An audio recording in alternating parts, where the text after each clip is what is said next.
નારાયણ વાસુદેવા શ્રી કૃષ્ણ ગોવિંદ હરે મોરારી નાથ નારાયણ વાસુદેવાય નાથ નારાયણ વાસુદેવા.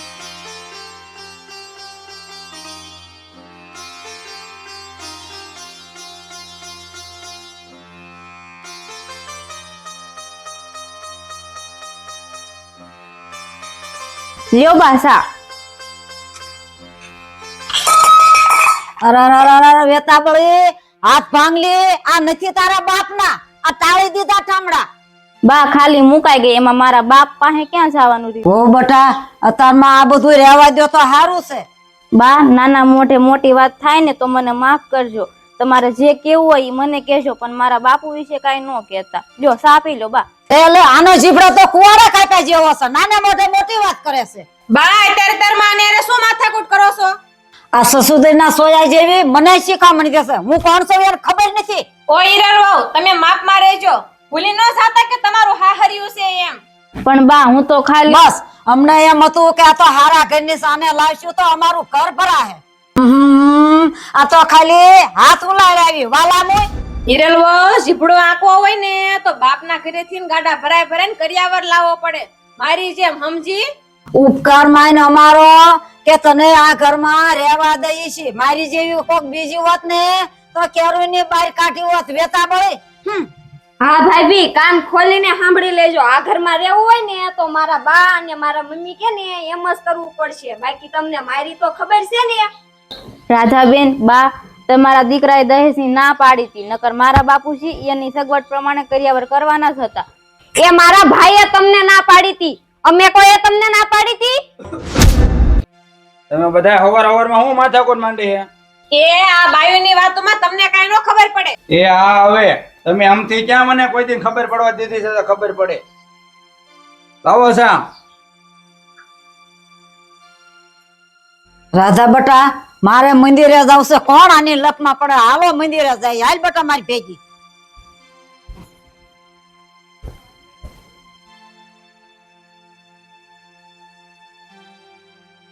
હે સંજયની માં, તેન બાઈ હવારમાં હું માથાકૂટ આદરી હતી?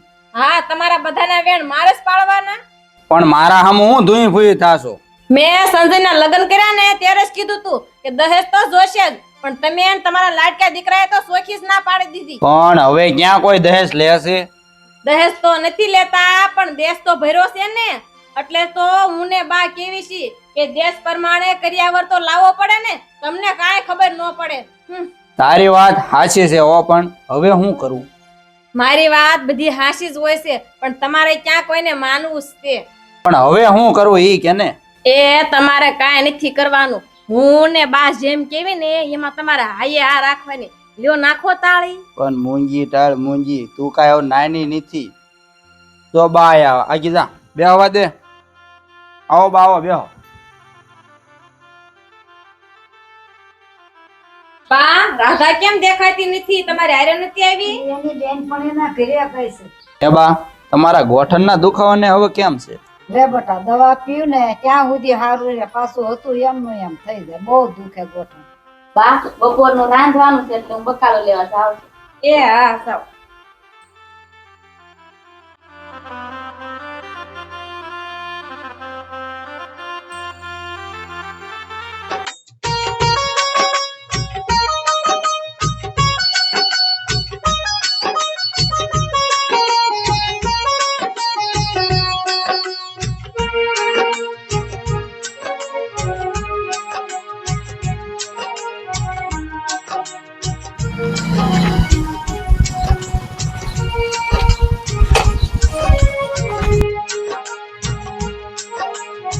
કેટલી વાર લગાડી, હું કેરની તમારી વાટે હતી. તું વેલી વી એવી છો, હું તો મારા ટાઈમે જ આવ્યો છું. તું કેમ વેલી વી એવી? લે મારા ભાભી નાવાનું ટાણું થઈ ગયું છે, હું જાઉં છું તો તમે વૈસા. પણ ઘડીક તો ઊભી રે. આપણા લગ્નની વાત તો ત્યારે ઘરે ક્યારે કરવાની છો? સમય આવશે ને ત્યારે હું ઘરે વાત કરી દઈશ. અત્યારે હું મારા ભાભી નાવાનો ટાઈમ થઈ ગયો છે તો હું જાઉં વૈસા. સારું.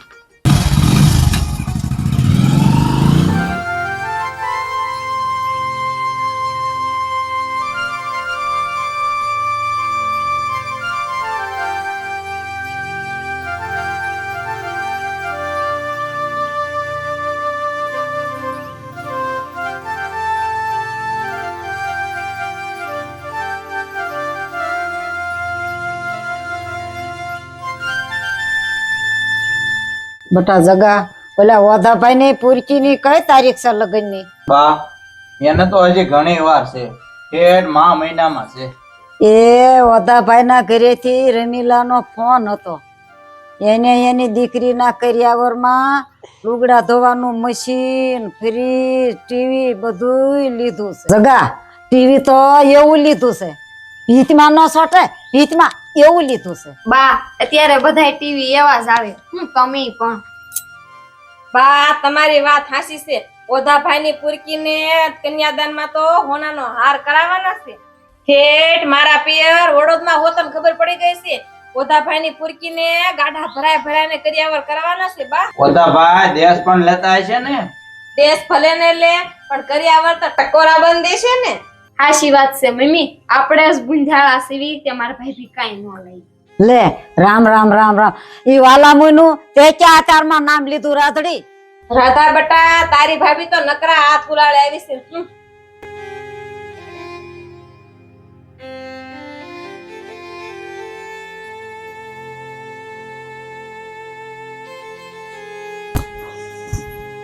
એ મને હું ખબર આના પીરિયા આવા છે, નકર હું આને લાવે જ નહીં.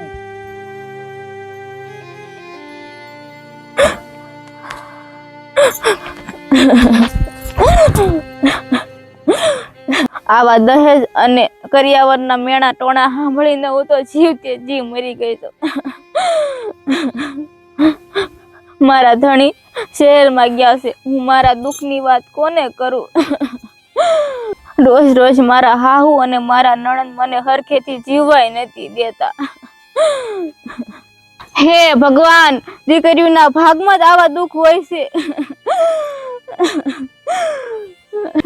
રોજ રોજ મારાથી આવા દુઃખ સહન નહીં થાય. હવે તો મારી પાસે એક જ રસ્તો છે, આ દવા પીને હું મારો જીવ ટૂંકાવી દઈ. ના ના બેન રેવા દે. આ હું અરે દીકરી, આ હું કરશો તું? બેન દવા નો પીવાની, એવું ન કરવાનું, રેવા દે બેટા, હું દુઃખ છે તને? હા, સાની રીઝા બેન. હાલ બેન, સાની રીઝા ઊભી થાલ. અરે બેન હિરલ, તારે આવા તે હું દુઃખ પડ્યા તે તે આજ આ પગલું ભર્યું?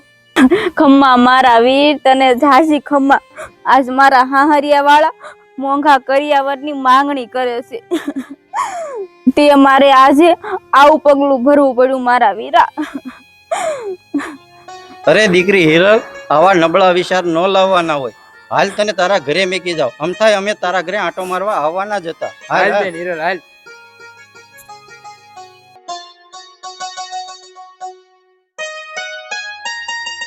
આવો વેવાય. સગા વેવાય, મેં તમને આવા નહોતા ધાર્યા. કેમ વેવાય, હું થયું?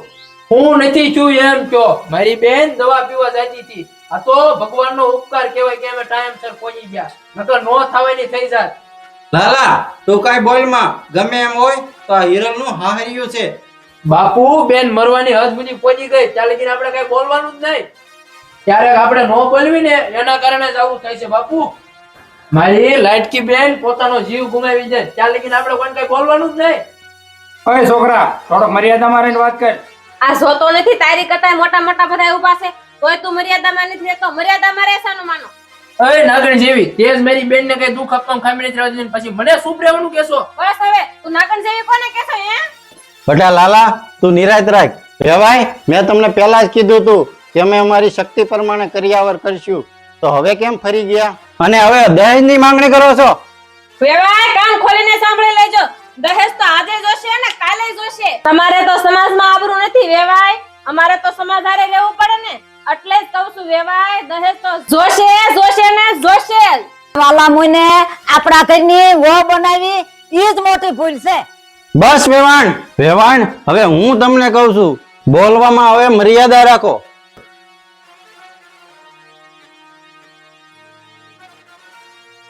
ભાઈ વેવાય, તમે નિશા અવાજે વાત કરો, નકર હું ભૂલી જાય કે તમે મારા વેવાય છો. દીકરી આપીને અમે લાસાર થઈ વેવાય, નકર આમ મારી દીકરીને હેરાન ન થવા દઉં.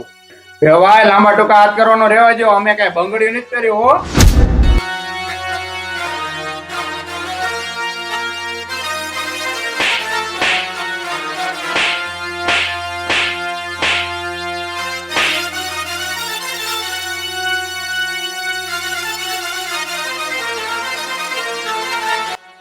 આ નહીં બધું પતે હું છે ને કાંઈક વાલા જતા બોલાવતો પછી મેં આવશે.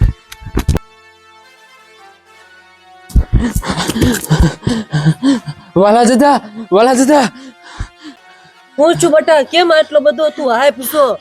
દાદા તમે મારી બેન ના ઘરે હાલો તો દાદા. પણ હું છું બટા. દાદા તમે હાલો ને આવું તમને કહું. હાલો હાલો દાદા, હાલો હું દાદા, છું કાંઈક હાલો. બટા. હાલો તમે ત્યાં હાલો, હું તમને બધું કહું. બટા લાલા, એક કામ કર બટા, તું તમ તારે જા. હું બધાને સમજાય આવું. તમ તાર મને આખી વાત સમજાઈ ગઈ. તું જાત બટા તાર. એ જગા એમ કેનમાં વેવાય ને એ રેવા જો. એ વો બાપા રેવા જો. એ કડવી વહુ રેવા જો વહુ ને. આ બસ વેવો બાપા, આ બસ વેવો આવી જાઓ. હું તમે બધા હાજરી છે. રેવા જો વેવાય, આ બાજુ રહ્યો. કડવી વહુ આ શેની માથાકૂટ છે બધી? આવી રીતે કઈ વેવાય ઉપર હાથ ઉપાડાય? કેમ કોઈ બોલતું નથી? હે સગા મોઢામાં મગ ફેર્યા છે? વેવાય ઉપર આમ હાથ ઉપાડાય? વાલા દાદા તમને કોઈ કઈ નહીં કે હું તમને આજ કહું બધું. બસ લો રખાવો, તમારે કહેવાની જરૂર નથી. અહીંયા આટલા બધા વડીલો ઊભા છે ને તમારે બોલવું છે. મર્યાદા રાખો બાપા થોડીક બોલવામાં. કડવી વહુ તમે કેમ મૂંગા છો? તમે કયો. મોટા ભાઈ, હું તમને કહું છું, સંગને વરાયો વેવાય પૂટી કોડીએ નીકળી દહેજમાં અને અત્યારે અહીંયા મોટી કરવા આવ્યા.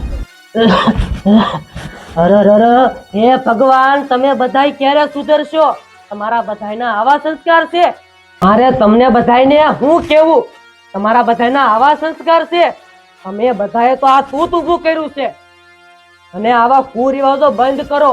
એટલે જ આ દીકરીઓ જન્મે ને એ કોઈને ગમતું નથી. કડવી વહુ દીકરીઓને વળાવે ત્યારે માંડવો સમજવામાં, પૈસા મૂકવાના, રોકડા પૈસા મૂકવાના અને ઈથી ડબલ દીકરીને કરિયાવર કરવાનો. દીકરીઓના પૈસા ક્યારે ન લેવાય અને દીકરીઓને કરિયાવર વિશે કે દહેજ વિશે મેણા ટોણા કોઈ દી ન મરાય. અને આ ભીખાભાઈ ની તો ખાનદાની કહેવાય.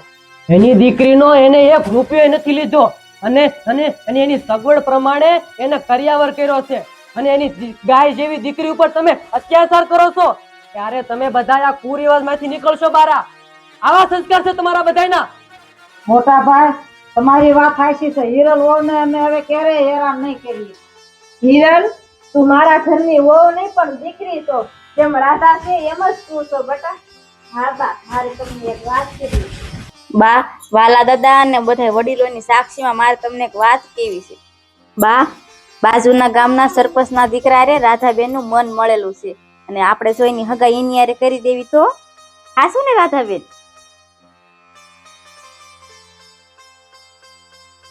એ કાંઈ વાંધો નહીં બાપા. આમ તો સગા બાજુના ગામના સરપંચ ને બટા, હું એની હારે મારી રીતે વાત કરી વાળીશ અને પછી સારું મુહૂર્ત કઢાવીને આપણે રેવિશાળ નક્કી કરી વાળશું અને કડિયા લગન લઈ લેશું બટા. એ હારું એ કાંઈ વાંધો નહીં. વાલા દાદા, હા બટા. તો તમે હે ને પૂછીને મને વાત કરી દો. ના કાંઈ વાંધો નહીં. એ હારું લ્યો. એ બધાના મન બધા બાપા હકેથી રહેજો અને આવું મનમાં કાંઈ ન રાખતા. એ બેહો હાલો બધા ચા પાણી પીવો.